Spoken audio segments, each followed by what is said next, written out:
ओम शांति।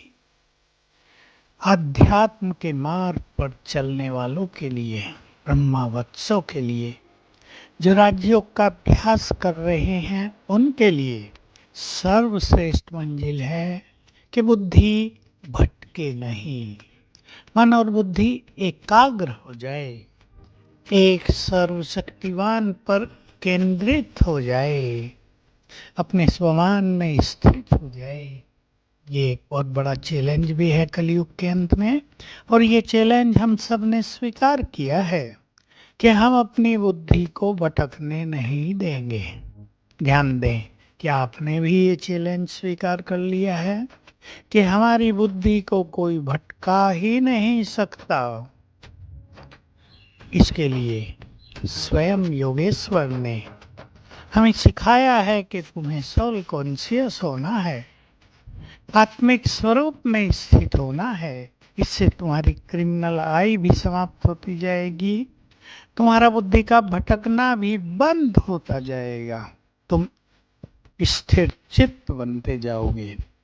गीता के दूसरे अध्याय में भी लास्ट में स्थिर बुद्धि योगी के बहुत सारे लक्षणों का वर्णन किया गया है। वे लक्षण बहुत प्रैक्टिकल हैं। जो योगी संतुष्ट है वो स्थिर बुद्धि है, जो इधर उधर मन बुद्धि को नहीं भटकाता, बाह्यमुखी नहीं है, वो स्थिर बुद्धि है। जिसने प्योरिटी को धारण कर लिया वो स्थिर बुद्धि है। जिसका चित्त शुभ भावनाओं से भर गया है वो स्थिर बुद्धि है। जिसने ईर्ष्या द्वेष पर चिंतन वैर भाव सब समाप्त करके अपने चित्त को निर्मल कर लिया, वही व्यक्ति स्थिर बुद्धि होता है। तो हम सभी इन धारणाओं पर विशेष ध्यान देंगे कि हमें अपनी बुद्धि को भटकाना नहीं है। यही तो समय है जब हम परमात्म सुख प्राप्त कर सकते हैं। यही वो समय है जब हम उनसे वरदानों की प्राप्ति कर सकते हैं।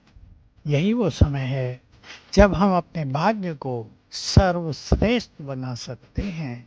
भाग्य विधाता स्वयं भाग्य बांटने आया हुआ है। तो बुद्धि यदि हमारी भटकती रहेगी, वो एकाग्र ही नहीं होगी, तो वो उसमें वरदान कैसे भरेगा? वो तो निकल जाएंगे साथ साथ।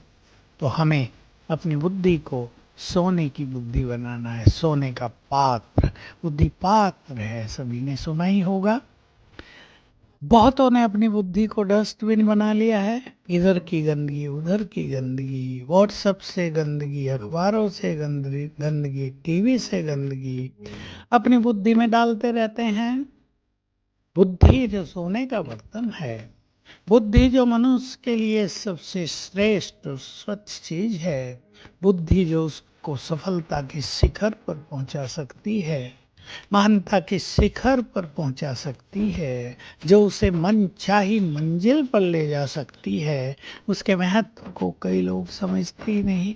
कई युवक व्हाट्सएप पे मोबाइल पे लगे हुए हैं रात दिन, उन्हें पता नहीं इनसे वो अपने जीवन को, अपनी बुद्धि को डैमेज कर रहे हैं। उनका भविष्य अंधकार में होगा। तब वो सुख ले रहे हैं थोड़ा दिन उसका, लेकिन वो जीवन भर पछताते ही रहेंगे कि जब हमारा समय था, हम कुछ गेन कर सकते थे, हम कुछ आगे बढ़ सकते थे, वो समय हमने मोबाइल के चक्रव्यूह में निकाल दिया। और सबको सावधान कर दें, बहुत जल्दी 5-7 सालों में ही ये इलेक्ट्रॉनिक्स फेल होने जा रहा है। तब जो मोबाइल के एडिक्टेड है उनका क्या हाल होगा सोच लो। अनेक युवक डिप्रेशन में जाएंगे। जिनका मोबाइल के बिना मन नहीं लगता, उनका मन उन्हें बेचैन करने लगेगा। इसलिए बहुत सुंदर समय है योग युक्त जीवन व्यतीत करने का, भगवान के साथ के परम आनंद का। बुद्धि एक परमपिता के सिवाय कहीं भी न जाए। जब हम साधनाओं में बैठे, इसके लिए ज्ञान के यूज के द्वारा विश्व ड्रामा के ज्ञान को यूज करते हुए हमें अपनी बुद्धि को स्थिर करना है, उसे भटकने से बचाना है, ध्यान देना है।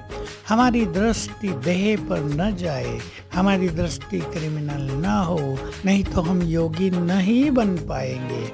ऐसा आज बहुत ध्यान देना है, तो आपका जीवन श्रेष्ठ बन जाएगा। ओम शांति।